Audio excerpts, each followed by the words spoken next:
Nyuwun pangapunten kathah dedonga ingkang kula suwun Rama. Sabab menapa ing dinten semangke sadaya para sata Kurawa saged kendhang saking pabaratan namung ngatur pirsa bilih dinten semangke kegiatanipun Prabu Susarma telah Prabu Susarman. Kula mboten kuagang nandhingi kridanipun. Lah dalah yen pancen mangkono aku tak mangku ngono panguwasaning Gusti kang murbeng dumadi tak adepaning dhewe nggih.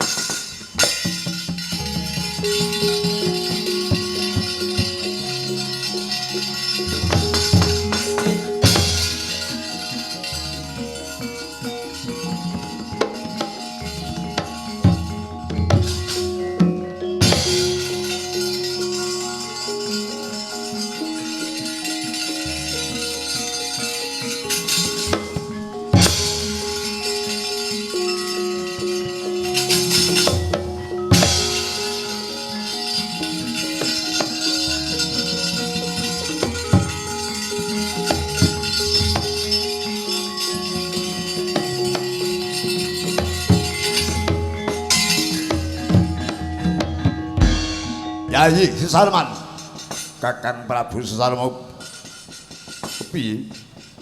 Mapan Haryaseta lan prajurit Wirata bubar maut. Nanging ora lega ora lila rasane ati yen pancen durung ngukup kuwandaning Nalendra ing Wirata. Mboten mekaten monggo dipun bondo pakun dipun lebetaken pakunjaran kiwala Kang Mas. Wah, urung tan rupa malah gawe kapturan liyan. Dilarak kreta wae Yayi yen pancen bisa ngasorake Nalendra ing Wirata. Mboten mekaten kula tansah ngestaken dawuh. Ayo dayati wektu dina iki.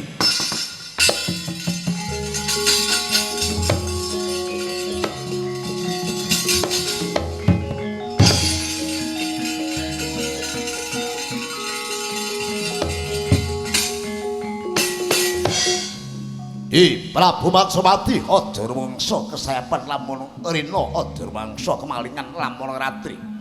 Aku kang bakal dusta marang yasanmu.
Sangsaya dalwara sabya kang lintang kumedhap Gusti sonya tengah wengi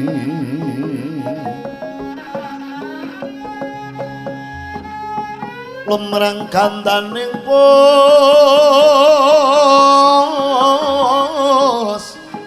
pito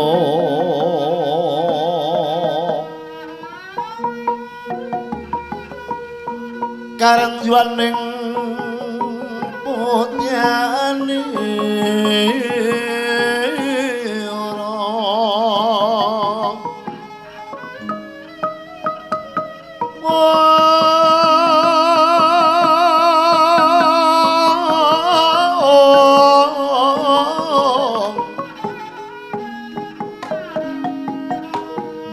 Santri Jawa Lembrengeng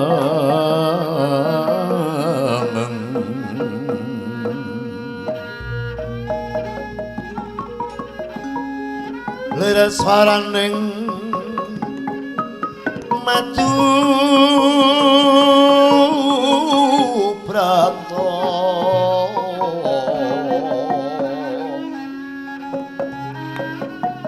mansung sarining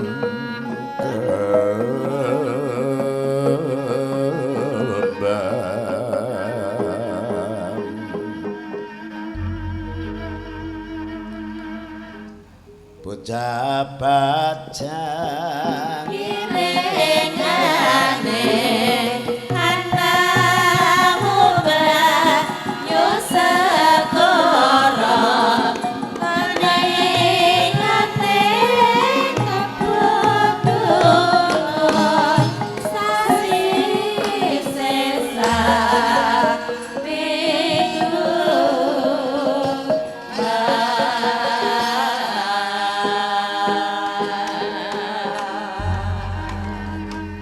Lagom to lagu kasungkawan ana satula coplok mintar saking embanan mertandane satula mendra saking praja saraya manahan wingit mawanturasi handana wariwus ngancik madyaradri wanjining gara-gara apa to tandhaning gara-gara jemeduling ngrepat Panakawan Catun nenggih Kilurah Semar Badranaya kinulah Nalagaring Petruk Sumawan Bagong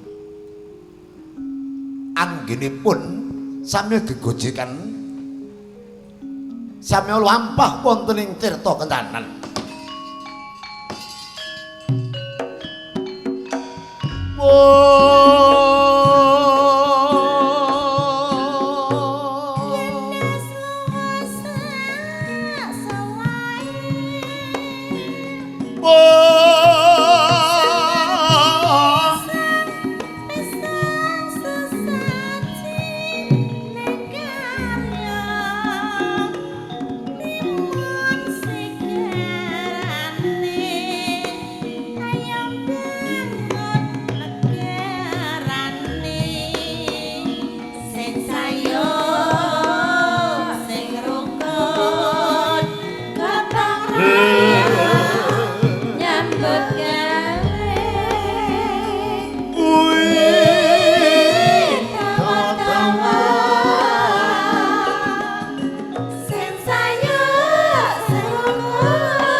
Wayah le.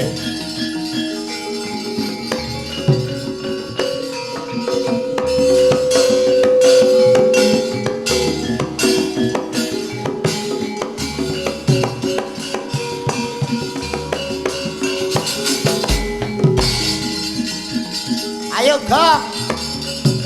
Yo Brigjen terus. Wayah.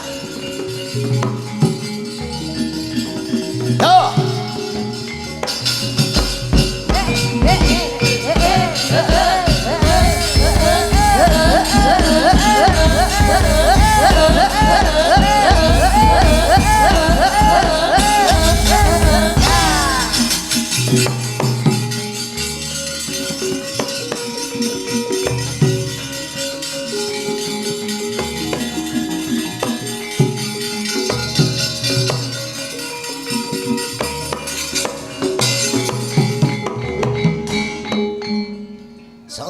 Sore-sore padang bulan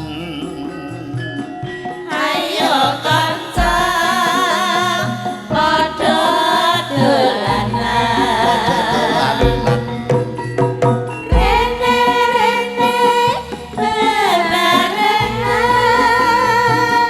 rame-rame nyodonya gocengan kae-kae remulane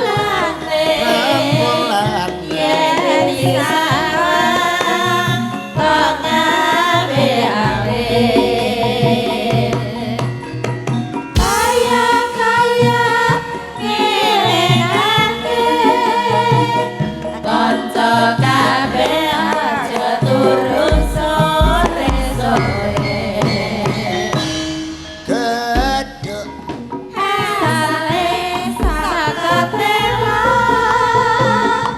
mripat ngantuk iku lare apa ala-ala gedhe asale sakatela yen ora kepethuk atine rada gela aja ngono mas aja ngono as kadang ganti jaipot aduh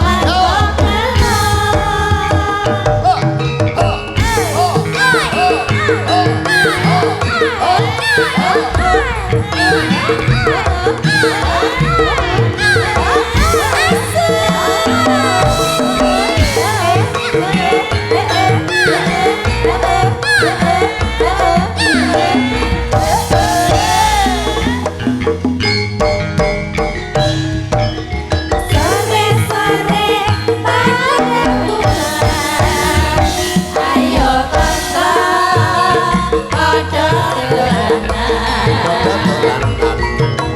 rene-rene bebarengan rame-rame jaga gocengan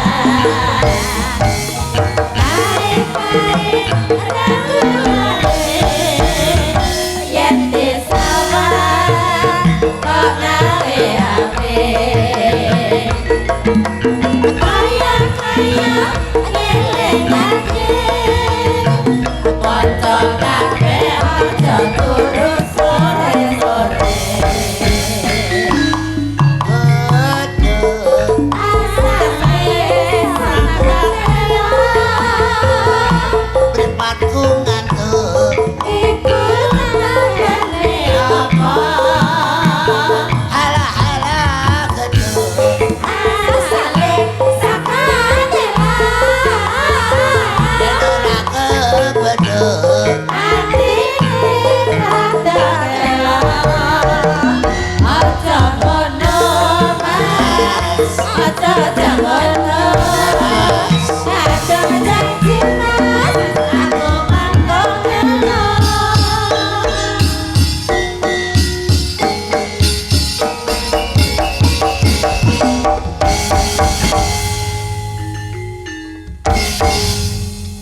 sik Gong piye terus Lho iki mau lagumu piye? Gethuk asale saka Tila. Tela. Mripat ngantuk iku tambane apa? Ala-ala gethuk asale saka Tila. Yen ora kepethuk iku iku. Ayo apa? Iku marake gelo aja ngono Mas. Aja ngono Mas. Siji wae kok. Aja ngono Mas, aja ngono. Lah iya aja ngono Mas. Aja ngono Mas. Ora gagas lambene Bagong, wong dikandani siji wae kok. Wah, iya.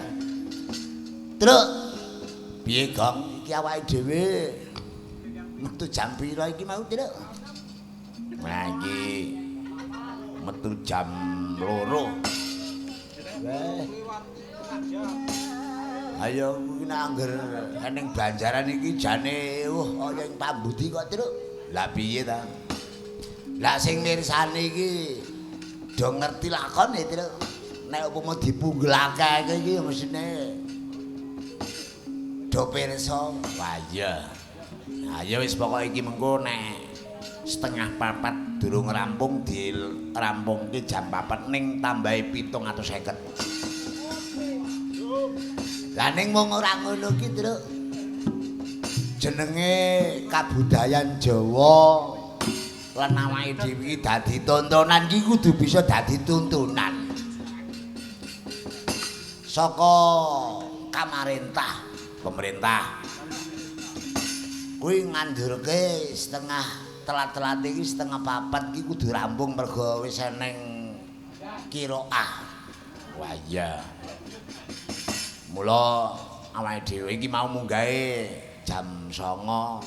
Ayo nek jaman biyen ki nek munggahe jam 09.00 iki rampungi jam 4, Truk. Ning daning awake kuwi ya kudune mematuhi aturaning pemerintah. Wah iya, aja nganti ganggu kamardikane sing padha ngibadah. Lah ya mula kuwi. Wah iya. Awake dhewe uga ngaturake gunging panuwun ingkang tanpa upama karo panjenenganipun ingkang kinurmatan ingkang asta Songsong Agung ing Desa Mlingoh kene panjenenganipun Bapak Giarno. Lah ya. Nalika semono ki sarimbin karo Pak Wo ya, Truk. Wah iya. Mboten kata lempen ngaturaken gunging panuwun karo bapakne Gedhe Sunarto. Kajawa saka iku, Truk. Uga awake dhewe diwengku lumantar panjenenganipun Keng Raka Budi. Wah iya. Ingkang minangka dadi babinsane kene, Truk. wah iya kantin masih kene. Mula awake dhewe ngaturke gunging panuwun karo para-para ingkang asta ya ki kepemerintahan ing Desa Mlingoh kene. Lah iya. Awake dhewe ya wis bisa minangkani ya kanthi sowan sak rombongan komplit tak gelar wayang gedhe. Wah ya. Wah, dulurku tuwa ya isih ning kene. Malah yen kersa malah tak suwuni gungan. Nah iya. Terus bapakne nganu kadang kula werda Keng Raka Sadeli wis ning kene apa durung? Isih ning dhuwur. Wah yo arsirku iki arep tak kon bawa nyidam sari. Ya, gawe gending sing alus sing kepinuk. Wah iya. Apa? Dineman glathik glinding. Wah iya. Nyuwun gungan karo sapa? Ayo Mbak Juatmi. Apa Kakang Mbok Darti sik? Ayo sing sepuh ya ora apa-apa. Terus mengko nyidam sarine Kakang Mbok Juatmi. Ayo. Ya wis kono nyuwun gungan Kakang Mbok Sudarti. Made in Kolilo Pati. Wah ya. Wah iya engko nek ana prainan Engko awake dhewe bali ngetan iki mampir ya Truk, kok anggur janji terus. iya. Lah witekne piye wong wingi iki jane arep mampir ya anake delalah lairan. Wah iya. Arep dolan suwe iki ya ora iso terus bar kuwi ya gur makarya wae. Lah ya aja kaya subur. Nek ra eneng banjir iki gremang-gremeng. Iki janjane anu eneng wong ndek gawe apa ora to Ling? Bareng apitan tak jake iwut-iwutan gremeng awake saya. Wong kok ngono. Lho malah balik. Wah iya. Ya aku dhewe saka karyane dulur kula nang subur kasunyatane wis bisa minangkani panyune apa sing dikarepke. Lah iya.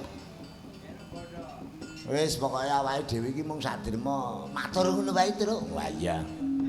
Kok nek kira-kira bar sasi iki nek wayang papat kuwi durung diwujudi tenan wis to tak pecat tenan. Wah iya. Mergo kasunyatane iki bisa lumaku iki awake dhewe lah ya. Dilalah jodoh ya Truk. Heeh.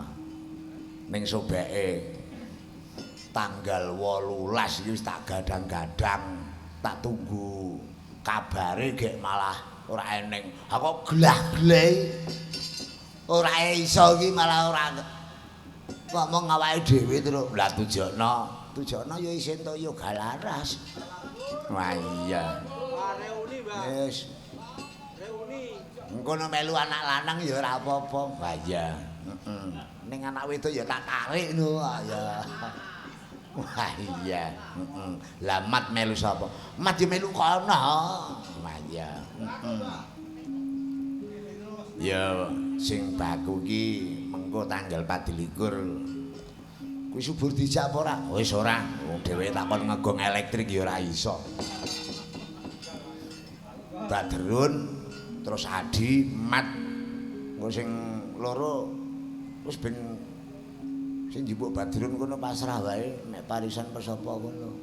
Apa panjake dhewe kabeh ya ora apa-apa kok. Ah iya. Singa Tirta. Ha ya kok Singa Tirta apa manu-manu wis monggo kono. Monggo Kakang Mbak. Nggih. Singa Tirta mangsa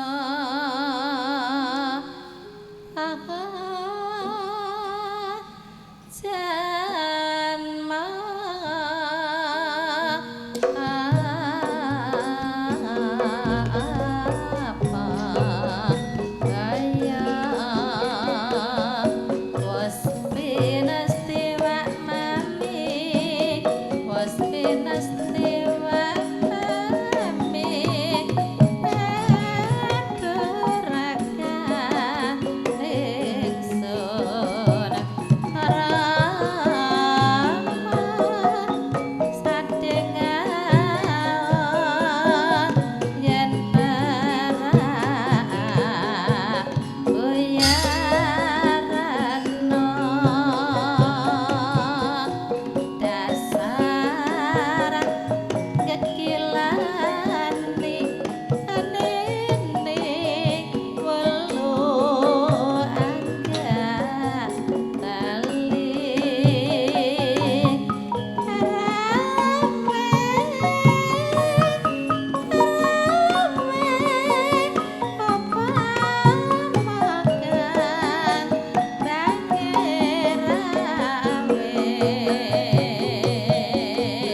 wes nyawiji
matur suwun menika sampun pun aturaken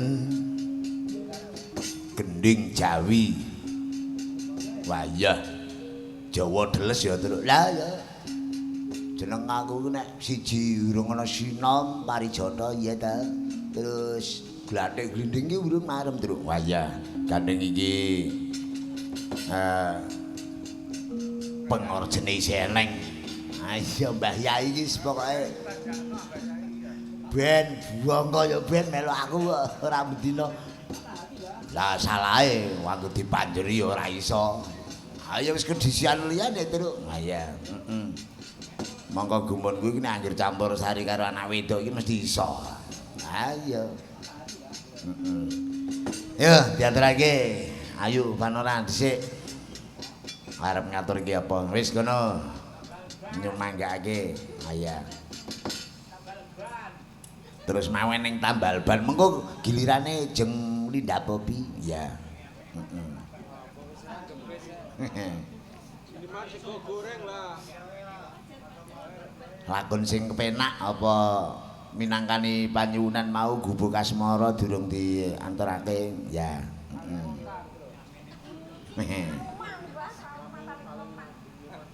Aja tali kotang.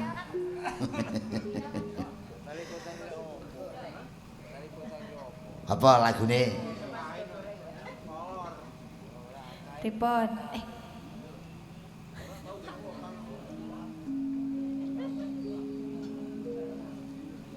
Napa Mbak Yai?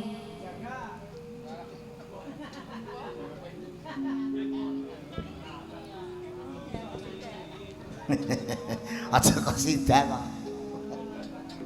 Wah iya. Menek kosidah iki sajadah merah terus salam bait. Mboten enten sing viral niku lho. Napa?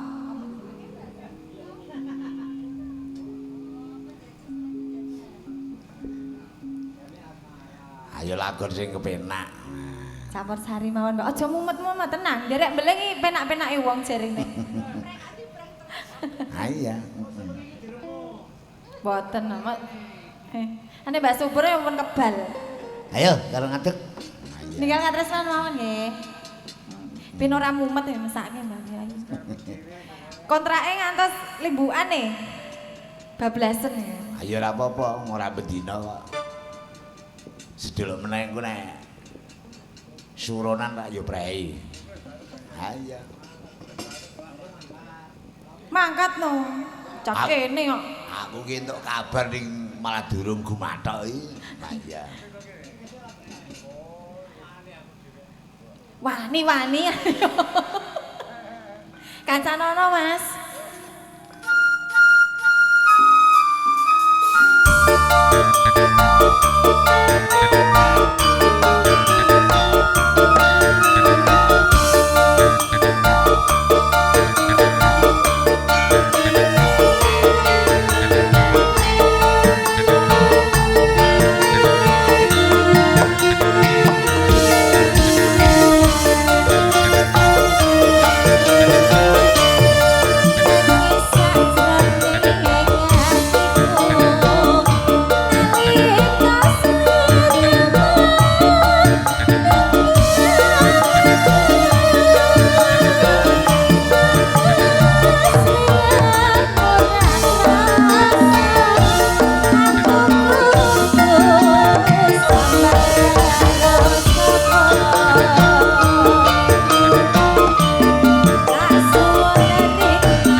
katresnan ya iki mau wis diaturake ya. Saiki hari siji Truk ya.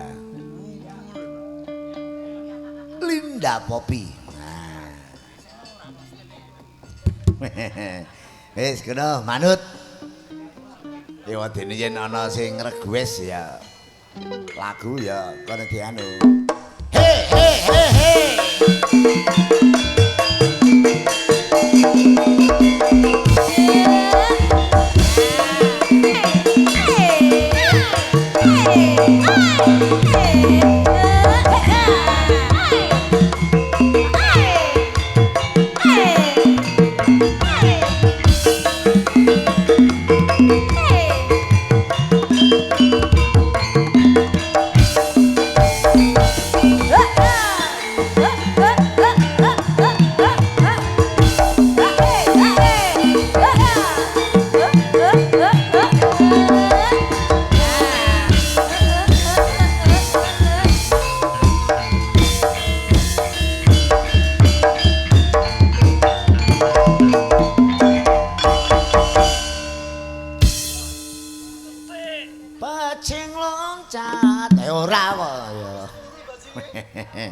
Wong mung ceprat tok. Sik pajar-pajar kok dijogeti sing ngene sing nonton sapa to? Lah iku sing tukang ngincer kuwi. Wah iya, Oh nggih, heeh ya. Heeh, juru ngincah ya Mas ya. Wah iya. Lah diku lanang iki koyo dukun sunat tok. Bengi iki iso ngerangkep loro iki lho. Wah iya. Pancen kudune ngono. Ora beda karo kaya semijan ndek awan ya ngono. Ayo, bejane wong iki dhewe-dhewe. Ya, ngarep tur iki apa? Nggih, menika pamundutan apa gibas? Bebas. Gibas, Pak. Gibas.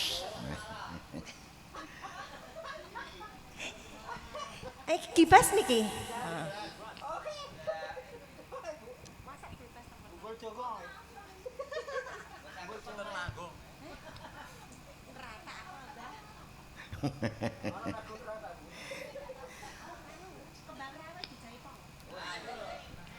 Oke. Cerita. Ayo wis monggo. Anu. Mas Adeli wis rene. Oh durung. Arep takon bawa nyidam sari jane. Nah iya. Ya lagune apa? Lah nggih menika kembang rawe dijaipongke. Kembang rawe. Nggih. Dindangdutke. Mumpung pakete tasih komplit. Bar iki nggo sanggup bubuk ya, Mas.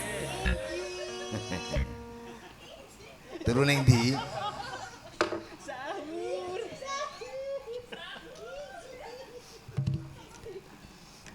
Aturine gibas. Ayo, Mas.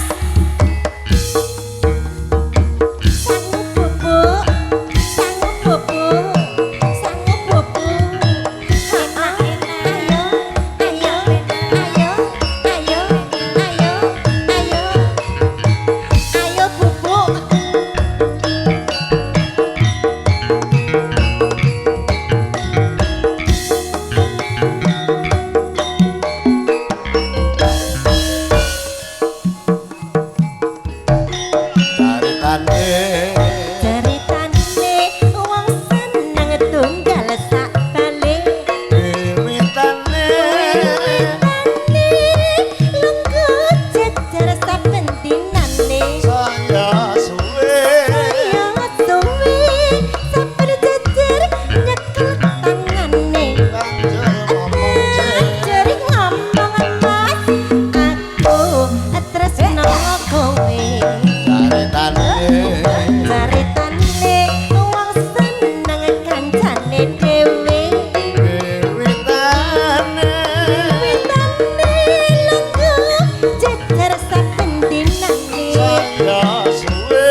Yo kanggo pungkasan campur sarine terus bariki rampung ya. Kena diaturake. Lagu sing rame. Nah iya, lagu sing berdua. Nah. Bukit berbunga.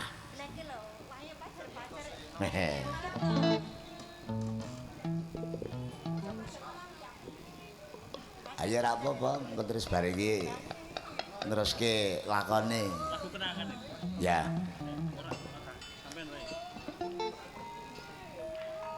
Kode. Kode apa, Mas? Mama.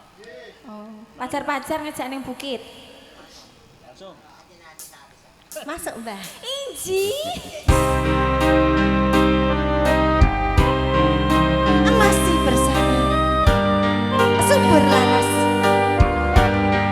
Jos.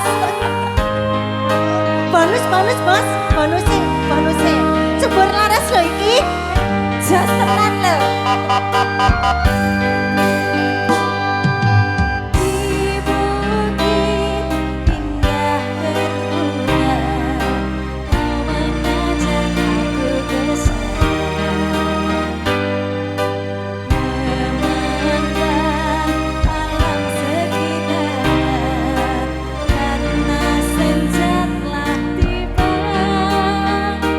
Mentari tenggelam di genegara biru.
Wah, Truk. Piye, Gong? Jeneng wong seneng ki nek kesenengan iki malah senep, Truk. Wah iya. Mula damar mancung cinepet semene dhisik. Nek eneng klasikan wae, Truk, ditutuke. Wah iya ben rampung. Heeh. Karo subur ora? Ayo karo. Ayo no. Wah iya. Yo, wanguning kae. Bapakne Samir wis ngawe awake dhewe. Ya, Truk, ya dasan kono ya, Truk.